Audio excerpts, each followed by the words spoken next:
কি রমেশ, এইভাবে বসে আছো যে, বাজারে যাইবা না? যাব। ভাবছি পুকুরটাতে বীজ দিয়ে যা মাছ আছে তুলে বিক্রি করে দেই। রমেশ বাবা, সে কি কথা? এই মাত্র 2 মাস হইল মাছগুলো সারা হয়েছে, মাছগুলো তো বড় হয় নাই, তাহলে মাছগুলো তুলবা কেন? কি আর কর্ম বাবা, পাহারা দিলেও মাছ চুরি হয় আর না দিলেও চুরি হয়। এমন করে মাছ চুরি হইলে আর 1 মাস বাদে পুকুরে কোনো মাছ থাকবো না। আচ্ছা বাবা, তুমি যা ভালো মনে করো, তুমি তাই করো।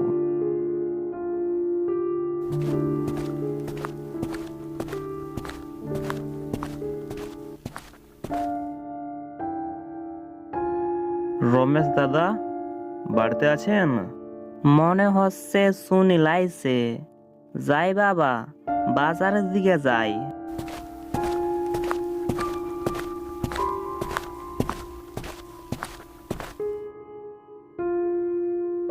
আরে সুনীল যে। রমেশ দাদা, বাজারে যাবা না? হ্যাঁ সুনীল, চলো, তোমার জন্যই তো অপেক্ষা করছিলাম। এরপর সুমন আর রমেশ দুজনেই বাজারের উদ্দেশ্যে রওনা হলো। তারা দুইজন হাঁটতে হাঁটতে বাজারের হরিদাসের চায়ের দোকানে চলে আসলেন। হরি কাকা, কড়া করে 2 কাপ চা দিন তো। একটু বসো বাবা, চা এখনই দিচ্ছি। দাদা, আপনার পুকুরের মাছগুলো কি বড় হইল? মাছের কথা আর বলিও না সুনীল। একে তো শীতের সময়, কুয়াশায় পুকুরের এক পাশ থেকে অন্য পাশে কিছুই দেখা যায় না, আর তার মধ্যে এত বড় পুকুর। রাতে পাহারা দেওয়াটা মুশকিল হয়ে যায়, আর পাহারাদার থাকলেও মাছ চুরি হয় আর না থাকলেও চুরি হয়। যদি আমার সাথে একজন থাকতো তো ভালো হইতো। হ্যাঁ, কথা তো আপনি ঠিকই বলেছেন। আপনি একটা মানুষ খুঁজেন। সুনীল, তুমি আমাকে রাত্রে সময় দিতে পারবা? তোমার তো বউ বাচ্চাও নেই। টাকার কথা চিন্তা করো না, আমি কিছু টাকা দিয়ে দেব। তাহলে যাবে আমার সাথে? হ্যাঁ ঠিক আছে, আমি যাব। আপনি যখন রাত্রে পুকুরে পাহাড় দিতে যাবেন তখন আমাকে ডেকে নেবেন।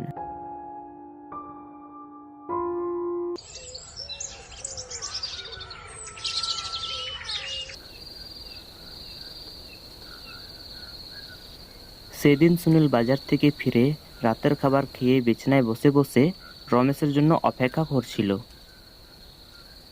রাত তো অনেক হইল, প্রায় 12টা বাজে। দাদা মনে হয় আজ আসবে না।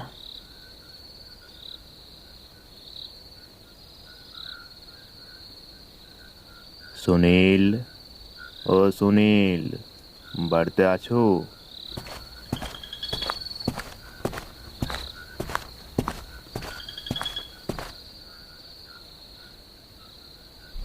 আরে রমেশ দাদা, আপনি চলে আসছেন? আমি তো ভেবেছিলাম আজ মনে হয় আপনি আসবেন না। তাড়াতাড়ি চলো, অনেক রাত হয়ে গেছে। এরপর তারা দুজন বেরিয়ে পড়ল পুকুর পাড়ের উদ্দেশ্যে।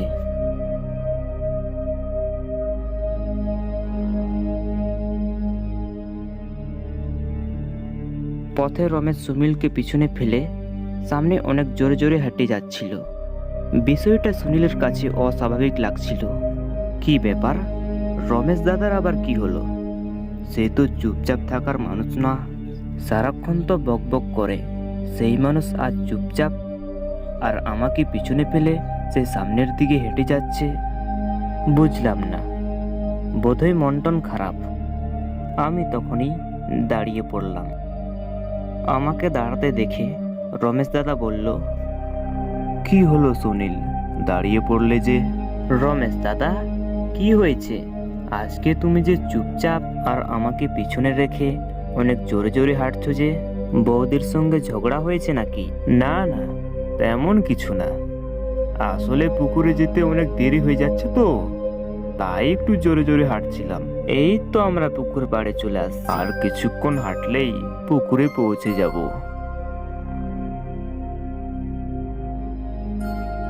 কি ব্যাপার, আমাদের বাড়ি থেকে তো রমেশ দাদার পুকুর 20 মিনিটের পথ, কিন্তু এত তাড়াতাড়ি কি করে চলে আসলাম?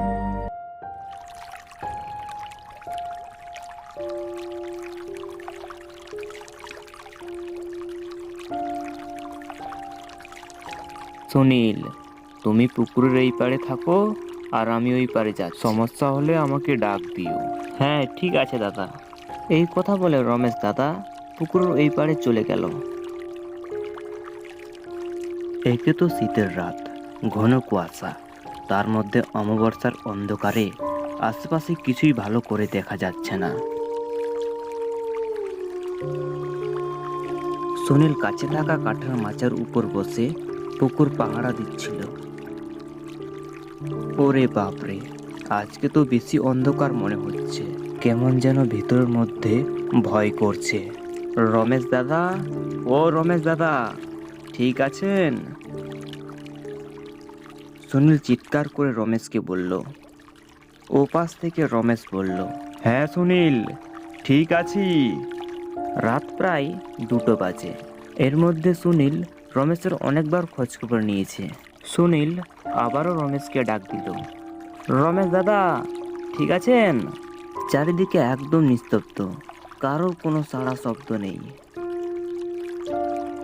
সুনীল আবারও চেঁচিয়ে রমেশকে ডাক দিল, রমেশ দাদা, ও রমেশ দাদা, কোনো সমস্যা? কিন্তু এবারও কোনো সাড়া শব্দ নেই। রমেশ দাদা মনে ঘুমিয়ে পড়েছে, কিন্তু এ সময়ে ঘুমিয়ে পড়লে তো মাছ চুরি হয়ে যাবে। যাই, তাকে ঘুম থেকে জাগিয়ে আসি। সুনীল ধীরে ধীরে পুকুরের ওই পারের দিকে এগিয়ে যেতে লাগলো। সুনীল দেখলো রমেশ যেখানে থাকার কথা সেখানে তো কেউ নেই। রমেশকে অনেক খোঁজাখুঁজি করলো, কিন্তু কোথাও পেল না। মনে হচ্ছে রমেশ দাদা ঠান্ডার কারণে বাড়ি চলে গিয়েছে, কিন্তু আমাকে তো একবারও বলতে পারতো। যাই, আমিও বাড়ি চলে যাই। এই ভেবে সুনীল সামনের দিকে এগিয়ে যাচ্ছিল, তখনই পিছন থেকে কারোর আওয়াজ শুনতে পাই। সুনীল, বাঁচাও আমাকে, বাঁচাও। সুনীল পিছনে ঘুরে দেখলো রমেশ পুকুরের মধ্যে হাবুডুবু খাচ্ছে। আরে দাদা, কিন্তু রমেশ দাদা তো সাঁতার জানে, তো পুকুরের মধ্যে হাবুডুবু খাচ্ছে কেন? তখনই সঙ্গে সঙ্গে সুনীল রমেশকে বাঁচানোর জন্য পুকুরে নেমে যায়। সে যতই রমেশের দিকে এগিয়ে যাচ্ছিল, রমেশ ততই পিছনের দিকে সরে যাচ্ছিল। এরকম করতে করতে সুনীল পুকুরের মাঝখানে চলে আসলো। এমন সময় সে খেয়াল করলো পুকুরে তো কেউ নেই। এখন সুনীলের বুঝতে বাকি নেই যে কিসের পাল্লায় পড়েছে। সুনীল এখন প্রাণপণে পুকুরের পাড়ের দিকে চলে আসতে লাগলো, কিন্তু সে লক্ষ্য করলো কে যেন তার পা ধরে নিচের দিকে টানছে। সুনীল নিজেকে বাঁচানোর জন্য প্রাণপণে চেষ্টা করতে শুরু করলো, কিন্তু সুনীল কিছুতেই পারলো না। জ্ঞান হারাবার আগে মাথায় একটা চিন্তা আসছিল। তার দাদু তাকে বলেছিল অমাবস্যার রাতে ভুতুড়ে জায়গায় না যেতে, কারণ তাদের শক্তি আরো দ্বিগুণ বেড়ে যায়।